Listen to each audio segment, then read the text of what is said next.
Hello दोस्तों, आज हम तेनाली राम की कहानी सुनाने जा रहे हैं। खूंखार भूखा घोड़ा। वीडियो में जो भी गलती हो माफ कर दीजिएगा। चलिए शुरू करते हैं। एक दिन राजा कृष्णदेव राय के दरबार में अरब देश का एक व्यापारी आया। उसके पास एक से बढ़कर एक अरबी घोड़े थे। व्यापारी ने हट्टे कट्टे और तंदुरुस्त अरबी घोड़ों की राजा कृष्णदेव राय के सामने इतनी तारीफ की कि उन्होंने फौरन उन घोड़ों को खरीदने का मन बना लिया। अच्छे कीमत देकर व्यापारी से सारे घोड़े खरीद लिए गए। व्यापारी खुशी खुशी वापस चला गया। महाराज बहुत खुश थे, लेकिन जब घोड़ों को रखने की बात सामने आई तो समस्या खड़ी हो गई। सारे अस्तबल पहले से ही भरे हुए थे, उनमें नए घोड़ों को रखने का स्थान नहीं था। इस समस्या का निदान राजगुरु ने सुझाया। राजगुरु ने महाराज को परामर्श दिया कि जब तक इस घोड़ों को रखने के लिए नया अस्तबल तैयार न हो जाए, क्यों न एक एक घोड़ा हम मंत्रियों, दरबारियों और प्रजा में बांट दें। वे उन घोड़ों की देखभाल करेंगे और उनके बदले हर महीने उन्हें एक स्वर्ण मुद्रा दी जाएगी। महाराज को राजगुरु की ये सलाह जच गई और उन्होंने वे घोड़े अपने मंत्रियों और दरबारियों में बंटवा दिया।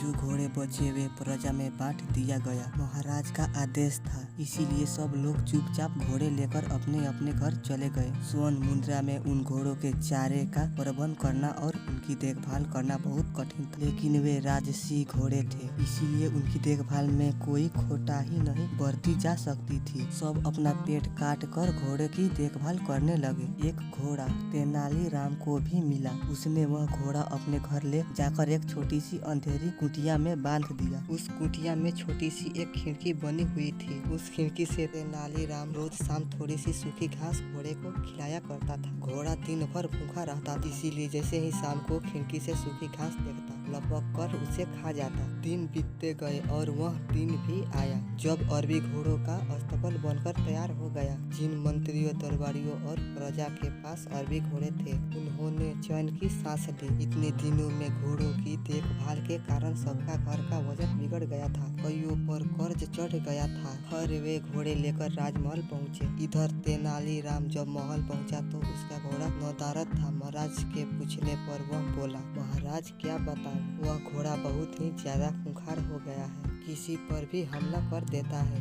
मुझ में तो इतना साहस नहीं कि उसके अस्तबल में घुस पाऊं, इसीलिए मैं उसे नहीं ला पाया। महाराज कुछ कहते इससे पहले राजगुरु बोल पड़े, महाराज तेनाली राम की बात पर विश्वास नहीं किया जा सकता। अवश्य घोड़ा सही सलामत नहीं है, इसीलिए तेनाली राम बहाना कर रहा है। हमें वहाँ जाकर वास्तविकता का पता लगाना चाहिए। महाराज ने राजगुरु को कुछ सैनिक के साथ तेनाली राम के घर जाकर घोड़े को लाने का आदेश दे दिया। राजगुरु सैनिक लेकर तेनाली राम के घर पहुंच गए। साथ में तेनाली राम भी था। तेनाली राम ने उसे वह कुटिया दिखाई जहां घोड़ा बंधा हुआ था। राजगुरु जब कुटिया के पास पहुंचे तो तेनाली राम बोला, राजगुरु जी संभल के, घोड़ा सच में बहुत खूंखार हो गया है। आप पहले खिड़की से उसका मुआयना कर लीजिए। राजगुरु ने भी सोचा कि पहले खिड़की से ही मुआयना कर लेना उचित होगा। वह अपना मुंह खिड़की के पास ले गए। दिन भर से घोड़ा ने कुछ खाया नहीं था। तेनाली राम शाम के समय ही उसे सूखी घास दिया करता था, इसीलिए जैसे ही राजगुरु खिड़की के पास अपना मुंह लेकर गए, उनकी दाढ़ी को सूखी घास समझकर घोड़े ने मुंह में दबा लिया और खींचने लगा। राजगुरु दर्द से चीख पड़े। यह देख तेनाली राम बोले, मैंने कहा था न राजगुरु जी की घोड़ा बड़ा खूंखार हो गया है। राजगुरु क्या कहते, बस दर्द से चीखते रहे और अपनी दाढ़ी छुड़वाने का प्रयास करते रहे, किंतु भूखा घोड़ा भी दाढ़ी छोड़ने को तैयार नहीं था। आखिरकार सैनिकों द्वारा तलवार से दाढ़ी काटकर अलग कर दी गई। तब राजगुरु की जान छूटी। उसके बाद राजगुरु ने सैनिकों को आदेश दिया कि वे घोड़े को पकड़कर राजमहल ले चले। घोड़े को राजमहल में महाराज के सामने ले जाया गया।